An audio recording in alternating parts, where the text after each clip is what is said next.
सहनाववतु सहनौ भुनक्तु सह वीर्यं करवावहै तेजस्विनावधीतमस्तु मा विद्विषावहै। ॐ शान्ति शान्ति शान्तिः।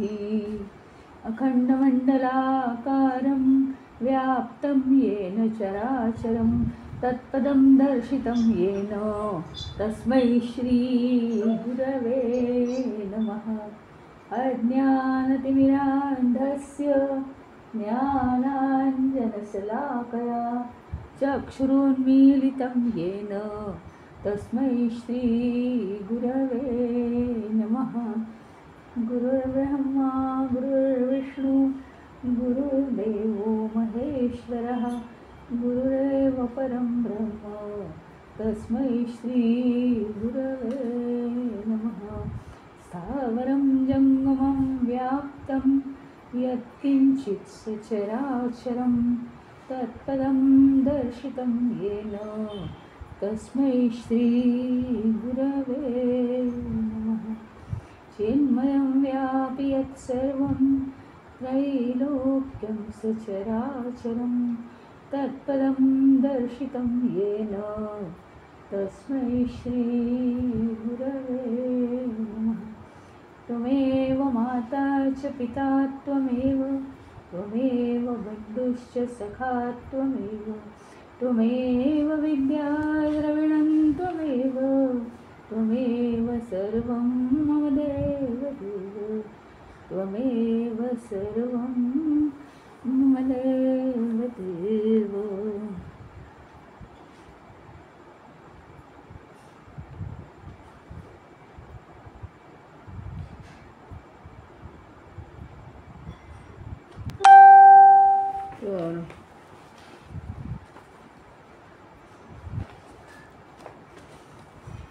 आज आपला प्रश्न, सगळ्या जीवनातली सगळी जी काही नाती आहेत अत्यंत महत्त्वाची, ज्यांनी कुटुंब बनतं, असे आपले माता पिता गुरु हे सगळे झाले। आपण गेल्या वेळेस नदीच्या प्रवाहा समान आपलं जीवन कसं आहे आणि नदीच्या प्रवाहाप्रमाणे ते कसं उन्नत झालं पाहिजे, हळूहळू कसं ते मोठं होत गेलं पाहिजे त्याचं पात्र, आणि कसा वेग वाढत जातो नदीच्या पाण्याचा, त्याप्रमाणे आपल्या आध्यात्मिक प्रगतीचा वेग वाढत गेला पाहिजे, इथपर्यंत आपण आलो होतो।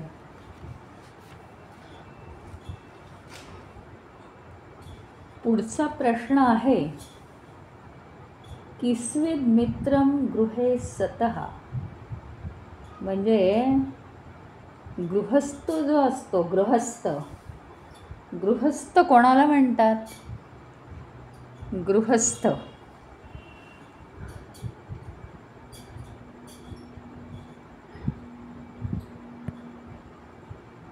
गृहस्थ कोणाला म्हणतात?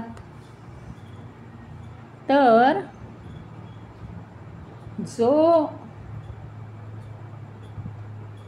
विवाहबद्ध होतो त्याला गृहस्थ म्हणतात। गृहस्थ म्हणजे स्थापन झालेला, घर म्हणून, कुटुंब म्हणून, त्याचं सभासद म्हणून स्थापन झालेला म्हणजे गृहस्थ। तर गृहस्थाचा मित्र कोण?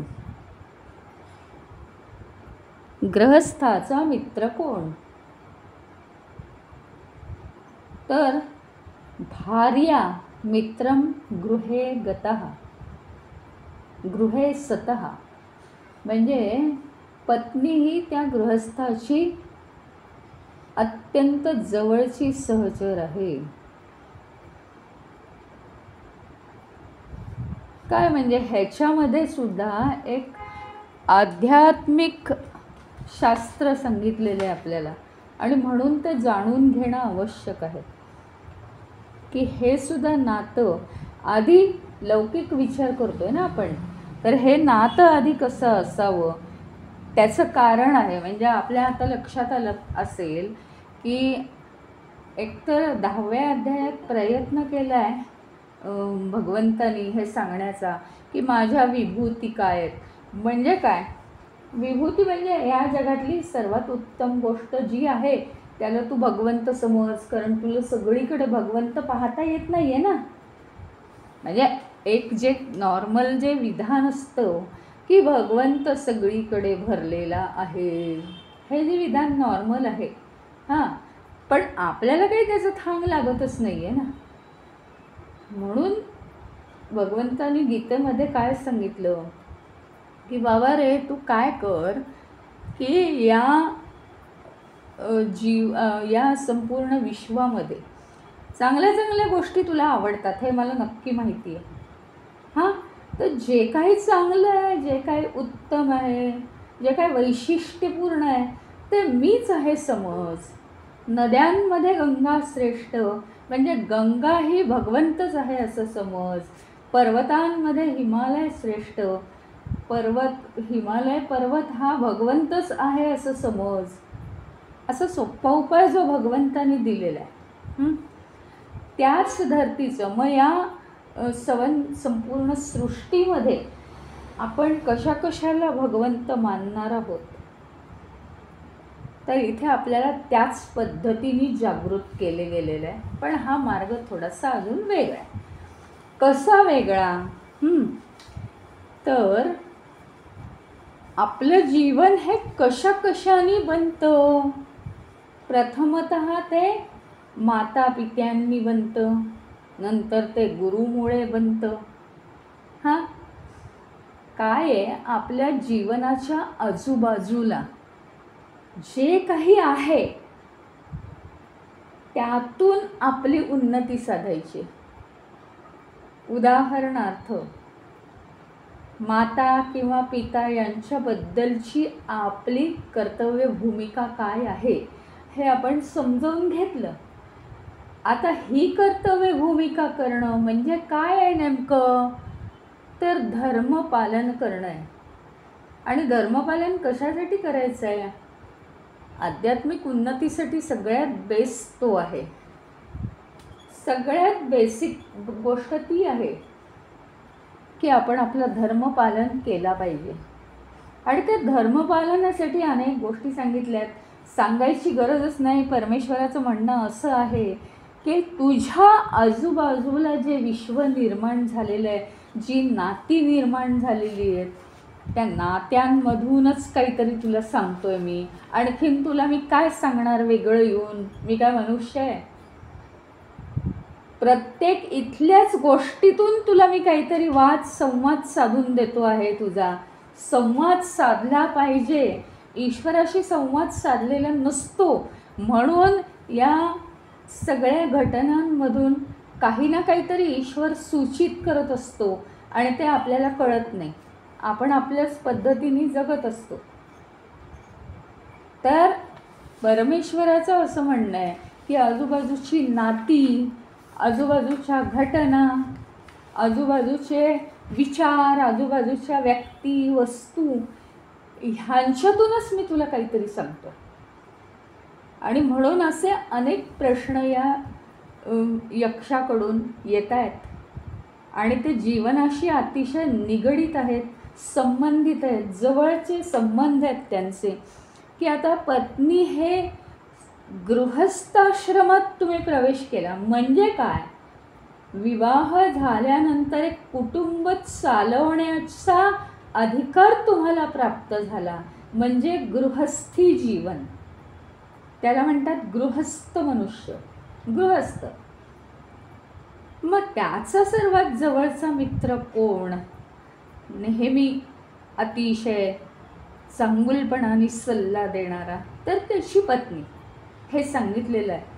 आता हे सांगितल्यानंतर यक्षाला काय विचारायचं आहे आणि युधिष्ठिराला काय सांगायचं आहे ते आपल्याला कळेल. तर सगळ्यात जवळचं नातं काय आहे? तर पत्नी. दोघांचं हे नातं आयुष्यभराचं नातं असतं. मग त्या नात्यामध्ये अपेक्षित काय आहे? असं म्हणतात की एकमेकांचा आदर राखणं. कारण हे नातं असं आहे, मित्र म्हटलं की अरे का रे असं नाही.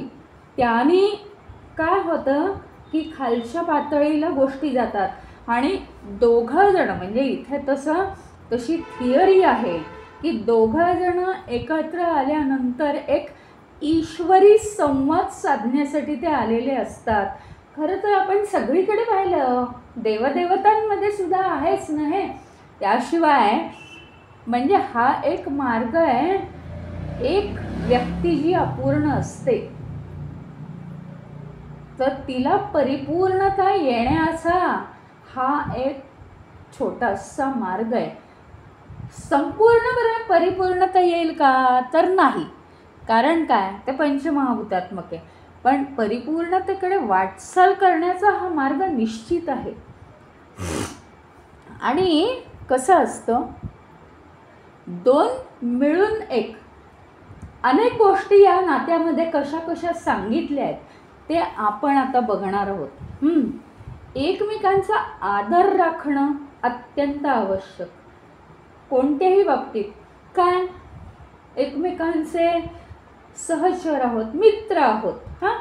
मित्र आहोत आपण एकमेकांचे. मग काहीही बोललं, काहीही केलं असं नाही, तर एकमेकांचा मनातून आदर राखणं, एकमेकांविषयी समजूतदारपणा असणं आणि एकमेकांना आधार वाटेल असं वागणं, या 3 गोष्टींचा समावेश आहे या नात्यामध्ये. आणि हा जर दोघांच्या सहवासाचा पाया मुळात जर भक्कम केला तरच त्याच्यावर कुटुंबाच्या धर्माची इमारत चांगली स्थिर होते आणि तरच ते कुटुंब फलदायी होऊ शकतं, यशस्वी होऊ शकतं. तरच काय होतं, या दोघांचं नातं जितकं छान असेल तितकं मुलंसुद्धा यशस्वी होतात. आणखीन काय काय ह्याच्यात सांगायचं आहे त्यांना? एकमेकांबद्दल संशय कधीही नको, भीती कधीही नको, या प्रकारचं वातावरण निर्माण व्हायला नको. आता काय विवाहामध्ये विवाह करत असताना जे विधी होतात त्या अग्निदेवतेला साक्षी ठेवून होतात. अग्निदेवता हे काय आहे? परमसाक्षीदार आहे हा. ह्याच्या साक्षीने एकदा बोललेलं खोटं जर केलं तर ते धर्माचं उल्लंघन होतं. आणि सप्तपदी म्हणतात. त्या सप्तपदीचा आणि अग्निविधींचा परिणाम होतो आणि हे नातं भक्कम करण्याचा प्रयत्न करत असतात मुळामध्ये. आणि त्याला तडा जाऊ नये असं वागायचं असतं. ते नातं कसं बळकट करायचं ते आपल्यावर अवलंबून आहे, दुसऱ्यावर अवलंबून नाही आहे. आता बघा तुम्ही, सर्वसाधारणपणे म्हणजे जे काही आहे ते मी सांगते की सप्तपदीमध्ये अशा अर्थाची शपथ घेतात की आज आमच्या विवाहावर शिक्कामोर्तब होत आहे, असं सांगतात. आणि या 7 चरणांच्या, ते 7 चरण काय असतात तर म्हणे ते सद्गुण असतात सगळे. या 7 गुणांवर पाऊल ठेवूनच आम्ही दोघं बरोबरीने आयुष्याचा मार्ग चालत राहू. कधीही हे 7 सद्गुण आम्ही सोडणार नाही आणि ह्याच्यावर पावलं टाकत टाकत आम्ही उत्तम मित्र बनू. प्रत्येक गोष्ट एकमेकांच्या मैत्रीनीच साध्य होईल. एकमेकांच्या मैत्रीतून दोघंही बाहेर पडणार नाही याची शपथ घेतात आणि काय सांगतात की आपापली जी कर्तव्य आहेत ती आपण सहकार्याने आणि आपुलकीने पार पाडायची आहे तिथे, असा संकल्प करतात आणि असं सांगतात. म्हणजे ते जे संस्कृत मंत्र असतात त्याचा अर्थ असा असतो की हे जे नातं आज जोडलं गेलं आहे ते आपल्या नशिबात होतं आणि याचा पुरेपूर आनंद आपण घ्यायचा आहे. नुसताच घ्यायचा नाही तर तो द्विगुणित करायचा आहे, वाढवायचा आहे. एकोप्याने राहायचं आपण, म्हणजे एकमेकांच्या कृतीमध्ये एकमेकांची मनं एवढी एकरूप व्हायला पाहिजेत की एकाने गीत गायलं, एक जण गीत असेल तर दुसरा गेयता असतो. हे किती, गीत आणि गेयता हे वेगळं करू शकतो का आपण? एवढंच सांगायचं आहे. गाणं म्हणणं आणि ते गाणं विशिष्ट चालीने म्हणणं याच्या दोनमध्ये काही फरक आहे का? दोन मिळून एक आहे ना. तर तसं झालं पाहिजे. इतके एकमेकांचे विचार एकमेकांच्या जवळ आले पाहिजे. एक जण अवकाश असेल, आकाश असेल, तर एक जण पृथ्वी, एक जण मन आहे तर एक जण वाणी. म्हणजे इतका सुंदर अर्थ आहे याचा. एक जण मन आहे तर एक जण वाणी. म्हणजे काय, एका मनातून विचार निघाला असं होतं बघा, की दोघांच्याही मनात एकाच वेळेस एकच विचार येतो आणि त्या दोघांपैकी एक जण सांगायला येतो. आपण असं करूयात का? दुसरा हसून म्हणतो, अगदी या क्षणी मी हाच विचार करत होतो. इतकी दोघांची मनं एकरूप पाहिजेत, म्हणजेच एकाचं मन आणि दुसऱ्याचं वाणी हे एकरूप झालं पाहिजे. दुसरं जे काय बोलतो तोच विचार एकाच्या मनात चालू आहे, इतकी एकरूपता आली पाहिजे. आपल्याला माहिती आहे शिवाचं महत्त्व, माहिती आहे आपल्याला. शिवपुराणात पाहिलं आहे की शिवजींनी काय केलं. शेवटी ही सृष्टी निर्माण करायची आहे ना, तर एकट्याचं काम नाही. एवढे ज्या शिवजींच्या मनात ही सृष्टी निर्माण करायची होती त्या शिवजींनी, म्हणजे सृष्टीकर्ते शिवजी. आता तुम्ही काहीही म्हणा की ब्रह्मा वगैरे, तो अधिकार ब्रह्माला दिला होता, पण सृष्टी निर्मिती करण्याची लीला मुळे शिवजींचीच आहे. आणि तरी त्यांनाही तिथे पार्वतीला उभं करणं भाग पडलं आहे की नाही? ब्रह्मा असो, विष्णू असो, महेश असो, पत्नी शिवाय अपूर्णत्व आहे. म्हणजे काय अपूर्णत्व? म्हणजे काय, शक्ती शिवाय शिव नाही. शिव आणि शक्ती मिळून एक आहे. याला खूप महत्त्व आहे. आणि इथे हा विषय संपत नाही.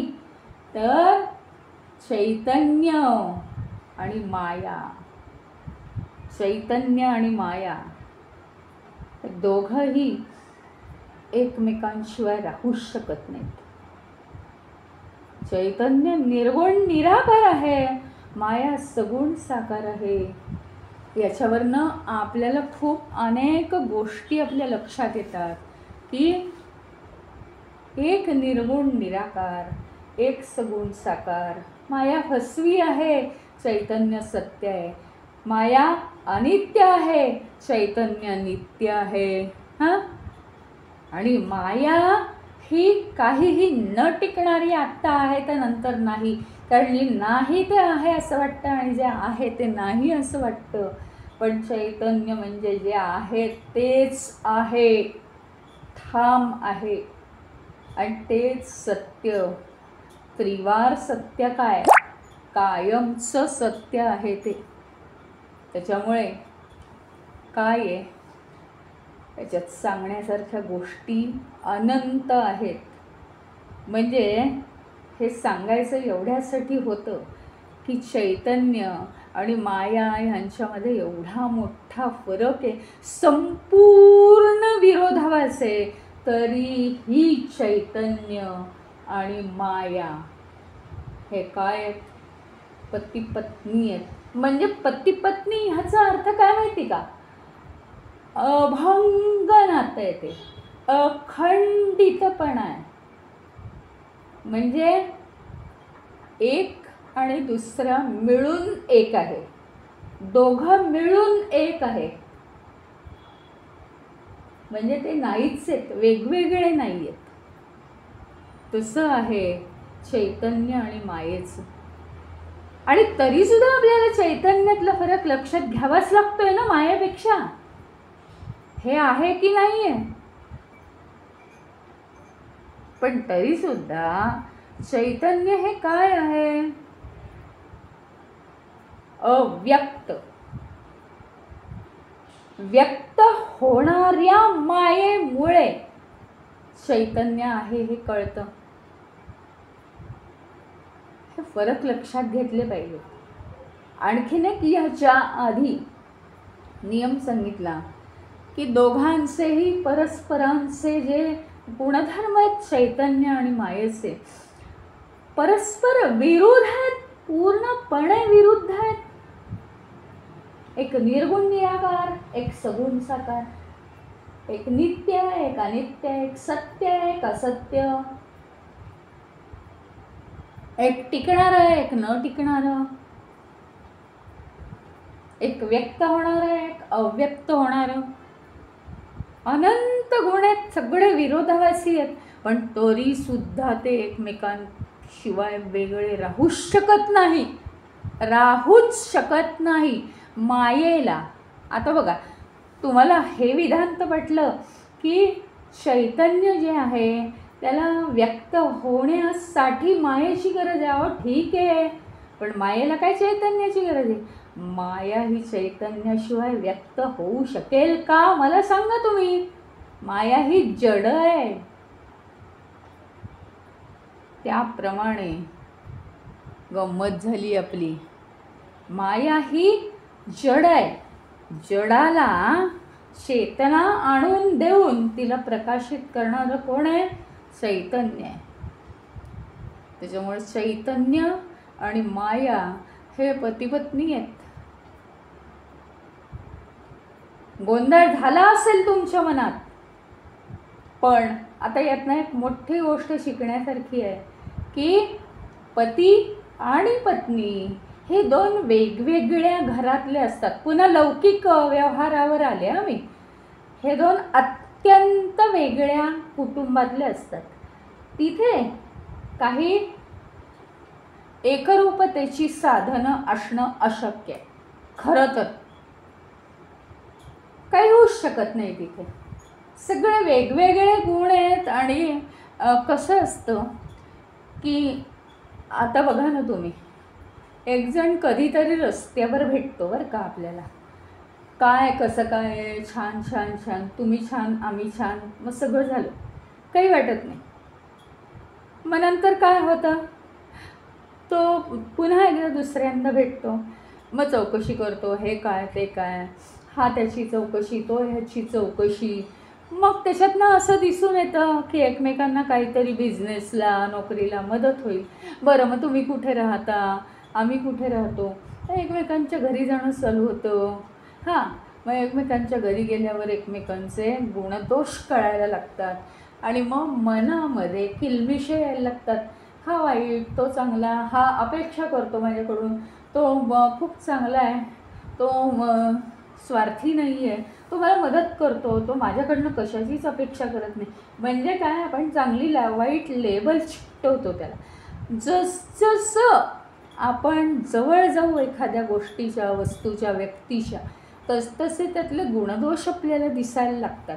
आणि आता हे सांगण्याचा उद्देश माझा असा आहे की पतिपत्नींच्या नात्यामध्ये तर अत्यंत मोठमोठे निर्णय घेऊन अत्यंत जवळीकतेने एकत्र राहायची वेळ येते, पण तरीसुद्धा हे दोन अत्यंत वेगवेगळ्या कुटुंबातले असतात.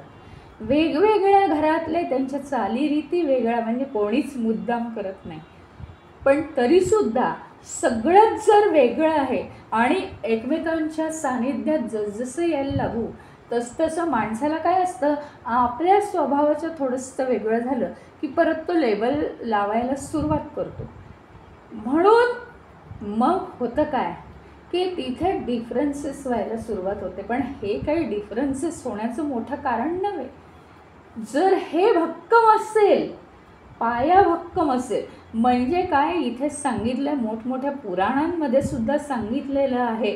कारण आता या यक्षप्रश्नामध्ये सुद्धा सांगितलं की विवाह ही एक पवित्र संस्था आहे.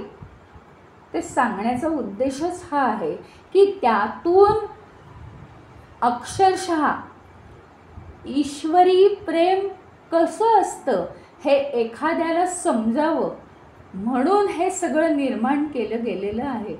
याचा उल्लेख आलेला आहे. तर इतकी समजूतदारी दोघांमध्ये हवी. म्हणजे काय की प्रत्येकच जण वेगळा असतो, तर हे जो स्वीकार भाव आहे एकमेकांबद्दलचा, तिथे छोट्या छोट्या गोष्टींनी डिफरन्सेस होता कामा नये. कारण वेगळ्या कुटुंबातल्या लोकांच्या चालीरीती वेगळ्या असतात आणि आपल्याला आपल्या कुटुंबातल्या चालीरीतींचीच फक्त सवय असते. त्याच्यामुळे इथे डिफरन्सेस होण्याचा प्रश्न असतो, पण ते अत्यंत किरकोळ आहे.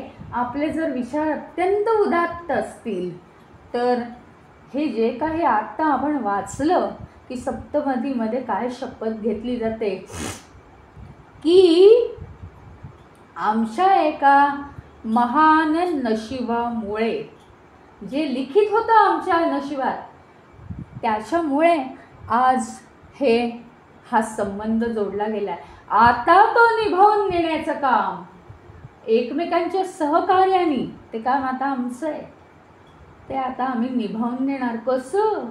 आपुलकीने, सहकार्याने आम्ही ते निभावून नेणार.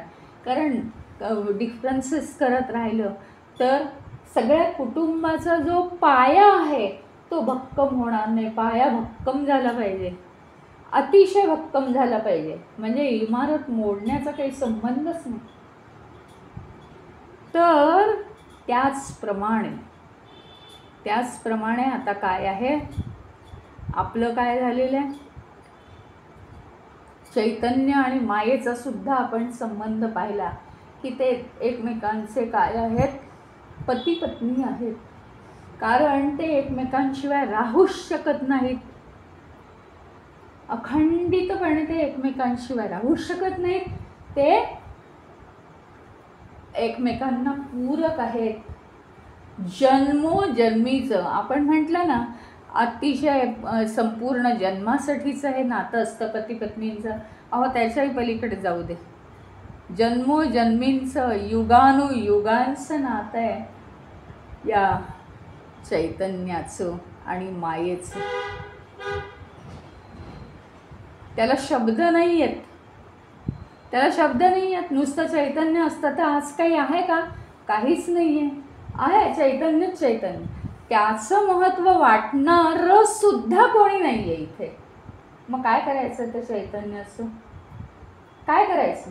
कुठलीही गोष्ट, कुठल्याही गोष्टीचं महत्त्व राहिलं नाही. इतक्या प्रमाणात जर ती गोष्ट झाली, सृष्टीचाच नियम आहे ना, तर काही त्याच्यात अर्थच राहत नाही. हे बघा, पाणी किती आहे? मुबलक आहे. पाणी मुबलक आहे. आता जरी पाण्याची टंचाई झाली तरी सुद्धा थोडंसं सांडपाणी वगैरे वापरतोच आपण, थोडंसं काहीतरी करतोच. आणि पाण्याला किंचित इतर गोष्टींपेक्षा कमीच महत्त्व देतो. सोनं असं नळात नाही यायला लागलं तर काय करणार? रोजचीच झाली ना गोष्ट. मग काय, त्याचं महत्त्व संपलं. आणि महत्त्व जर वाढवायचं असेल तर काय आहे, महत्त्व वाढवण्यासाठी दुसरं काहीतरी निर्माण करावं लागतं. दुसऱ्या अनेक गोष्टी आहेत. म्हणून आज अतिशय मौल्यवान अशा सोन्याचं महत्त्व आहे. मौल्यवान आहे ती गोष्ट. चोरी कशाची करतात? सोन्याची करतात ना, बाकी कशाची करत नाहीत जास्त करून. मौल्यवान गोष्ट आहे ती. तसं ईश्वरी चैतन्य ही मौल्यवान गोष्ट आहे.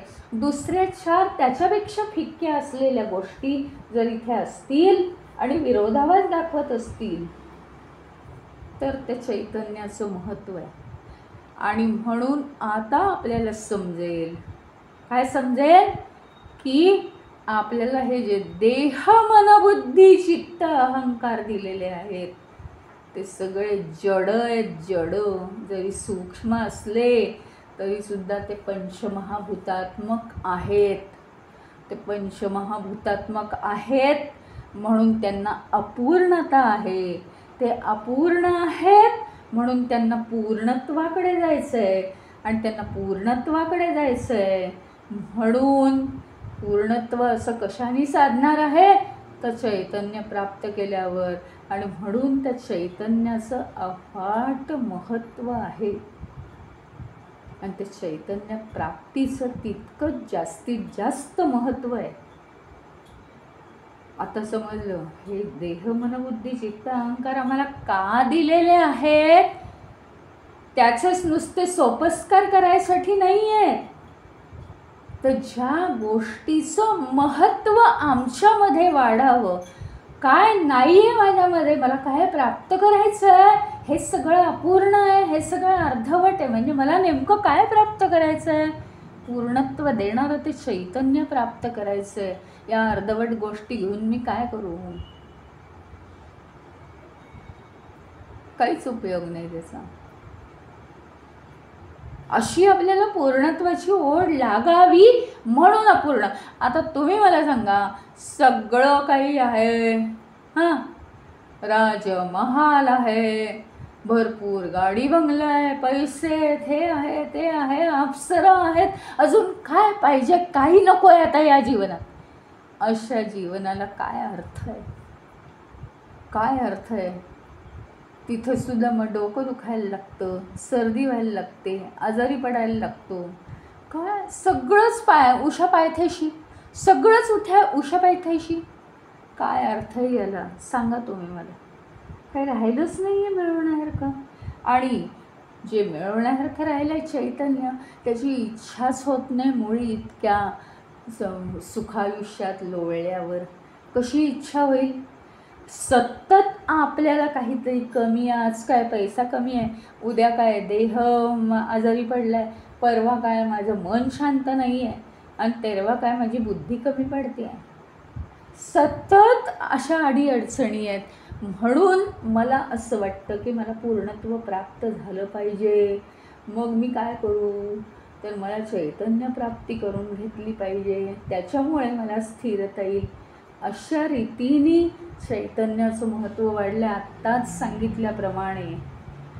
सांगितल्याप्रमाणे जर सगळीचकडे मातीचे ढीग आहेत आणि इकडे एक छोट्याशा ताटात सोनं भरून ठेवलेलं आहे आणि म्हटलं की ही माती भरपूर प्रमाणात आहे, घेऊन जा तुम्हाला पाहिजे तेवढी.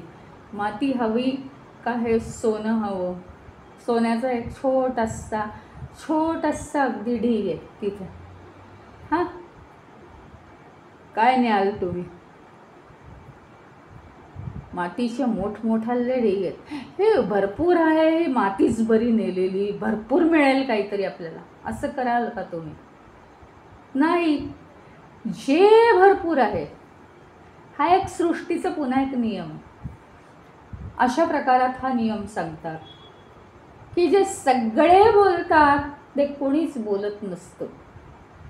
म्हणजे काय, कोणीच त्याचा पक्का विचार केलेला नसतो. एक बोलतो म्हणून दुसरा बोलतो म्हणून अजून 4 जण बोलतात. म्हणजे खरं कोणीच बोलत नसतं, दुसरा करतोय म्हणून ते करतात.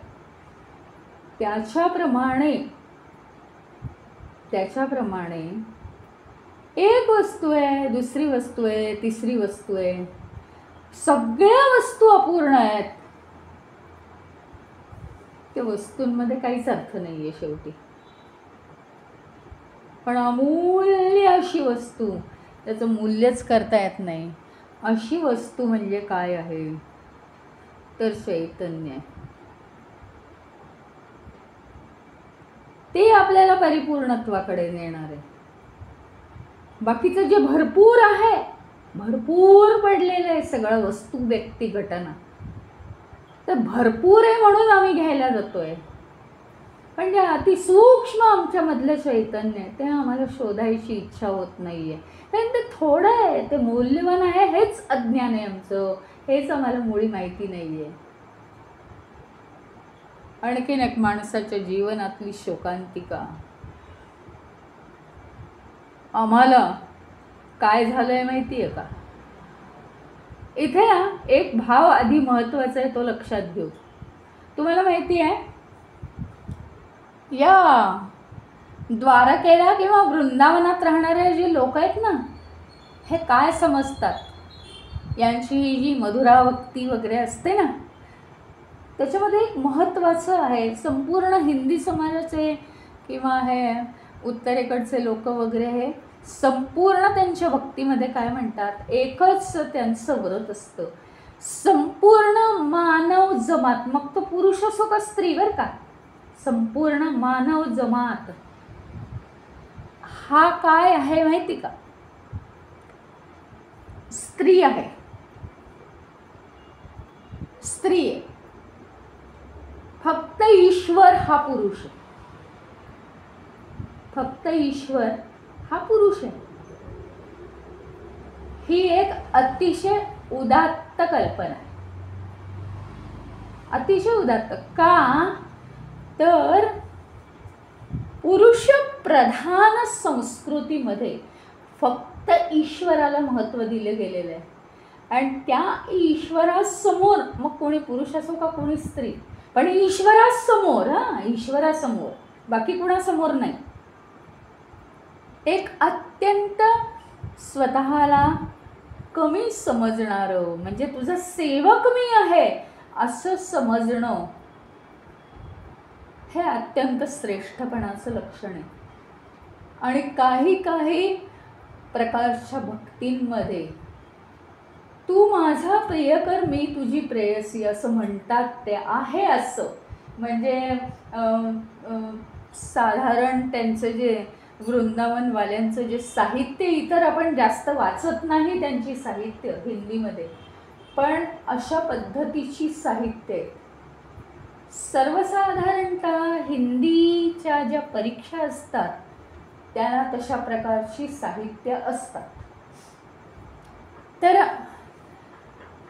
इथे फक्त हा भाव महत्त्वाचा आहे की परमेश्वरावर इतकं प्रेम करायचं की जे सगळं त्याला पाहिजे तेच करायचं आणि त्याचं सेवक बनून राहायचं. आता आपण परत आपल्या विषयाकडे येणार आहोत. काय झालंय माहिती आहे का? एक मुलगी असते बरं का, एक मुलगी असते आणि तिला एक अतिशय राजबिंडा आणि अतिशय सुंदर वयात आलेला मुलगा दाखवला जातो. तिची मान्यता होते आणि ठरतो विवाह. पण होतं काय माहिती का? तिथे काही दिवसांनी विवाहाची तारीख येते. आणि कसं असतं म्हणजे की पूर्वीच्या काळी किंवा काही काही लोकांमध्ये सगळं एकाच दिवशी विधी करतात. मग ते हळद असू दे, तो हे असू दे, ते असू दे, अनेक विधी असतात. ते सकाळपासून संध्याकाळपर्यंत आणि गोरज मुहूर्तावर शेवटी संध्याकाळी विवाह असं असतं. मग काय होतं ते काय, ते सगळं तो वेश घातलेला आणि त्या मुलीचं लक्षच नाही आहे की समोर कोण आहे. तो एक दुसराच मुलगा आणि त्याच्या गळ्यात माळ घातली जाते. आणि ज्या वेळी आता गळ्यात तर माळ घातलेली आहे, जीवन सुरू होतं, आता काही करू शकत नाही. पण आपली फजिती झाली आहे म्हणून ती मुलगी कोणालाही सांगत नाही आणि आरडाओरडा करत नाही. आता जे आहे, कारण सप्तपदीमध्ये शपथ घेतली आहे की आपण या ज्या एका विशिष्ट नशिबानी आपण एकत्र आलो आहोत. हां, तर चालू होतं जीवन. आणि मग मात्र काहीच जमेन असं होतं. त्याच्यात ती सगळं विसरून जाते ती मुलगी आणि फक्त अडीअडचणींना तोंड देत राहते, तोंड देत राहते, तोंड देत राहते, शांत राहते, परमेश्वराचा धावा करते. हां, काही कारणाने हा पती नष्ट होतो आणि मग नंतर तिला तिच्या खऱ्या पतीची आठवण होते. आता ही गोष्ट इथेच संपली. ही गोष्ट नसते. ते आई सांगते, तो शेजारचा राजू बघ किती अभ्यास करतो, तो पहिला नंबर आलाय त्याचा. ही काय गोष्ट आहे का राजूची? नाही, या आपल्या सोम्या गोम्याला सांगत असते तू काहीच अभ्यास करत नाही. तसं आहे, हे सगळं आपल्यावरतीच आहे. काय होतं माहिती आहे, आपला चुकून आपल्या मनाचा विवाह देहाशी होतो आणि देह आणि मन मिळून जीव जन्माला येतो. देह आणि मन मिळून जीव जन्माला येतो आणि मग जीव हा अपूर्ण असतो आणि त्याला अनंत अडचणी असतात. पण आता काय करणार? काही करू शकत नाही. काहीही करू शकत नाही. मन ही पत्नी आहे. हां, ती देहाला विचार देत राहते, तो करत राहतो. पण तरी सुद्धा मनाला सगळं समजेनासच होतं शेवटी की आपण काय करावं. ज्या वेळी मन परमेश्वराचा धावा करतं तेव्हा त्याला कळतं की आपली खरा आपला पती देह नसून आपला खरा पती चैतन्य आहे. खरा आपला पती चैतन्य आहे. पती ह्याचा अर्थ पालनकर्ता, रक्षणकर्ता म्हणजे पती. आणि तिथे एकमेकांमध्ये सामंजस्य हवं होतं, चैतन्याशी सामंजस्य. आणि ज्यावेळी हळूहळू संपूर्ण परमेश्वरावर आपण हे सोडून देतो, संपूर्ण चैतन्याशी आपण एकरूप व्हायला लागतो, त्यावेळी मन कसं अगदी शुद्ध होत जातं.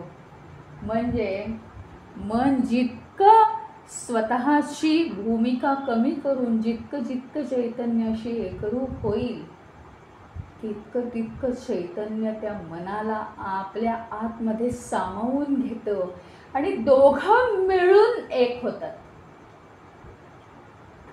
दोघं मिळून शेवटी एक होतात. कुणाचंच वेगळं असं अस्तित्वच राहत नाही. ह्याला म्हणायचं काय, म्हणजे कुठल्या नात्यातून आपल्याला नेमकं काय शिकवलेलं आहे याला खूप महत्त्व आहे आणि ते आपल्याला जाणून घ्यायला जमलं पाहिजे.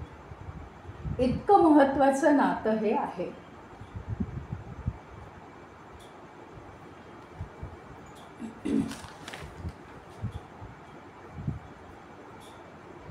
शिवानंद मूर्ती काय म्हणतात माहिती का, की पत्नी ही असते ना ती आध्यात्मिक उन्नतीसाठी आवश्यक आहे.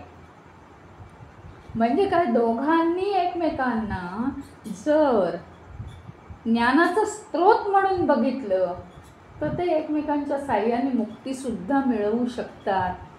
हे झालं काय तर आपल्या लौकिक जीवनातलं. पण मनाने जर चैतन्याचा वेध घेतला तर लौकिक काय आणि पारलौकिक काय सगळा प्रश्न सुटतोच. जिथल्या तिथे प्रश्न सुटून जातो, काही शिल्लकच उरत नाही. देहाचं भान जेव्हा नष्ट होईल, देह हा पती जेव्हा नष्ट होईल,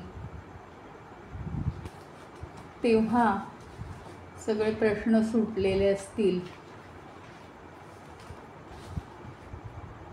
कारण तो खरा पती नाहीये.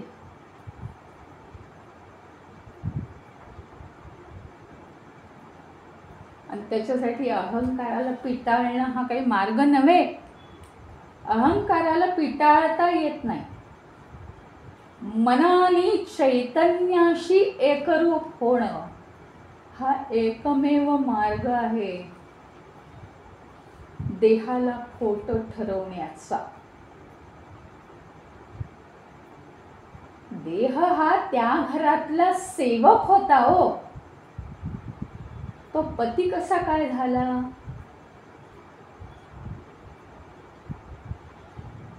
आश्चर्य आहे, महान आश्चर्य आहे.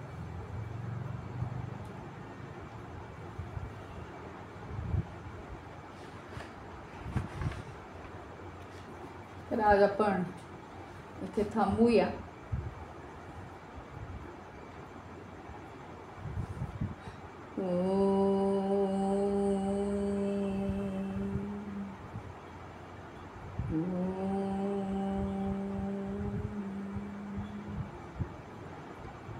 ओम पूर्णमदः पूर्णमिदं पूर्णात् पूर्णमुदच्यते पूर्णस्य पूर्णमादाय पूर्णमेवावशिष्यते. ओम शांति शांति शांति. हरि ओम. श्री गुरुभ्यो नमः. हरि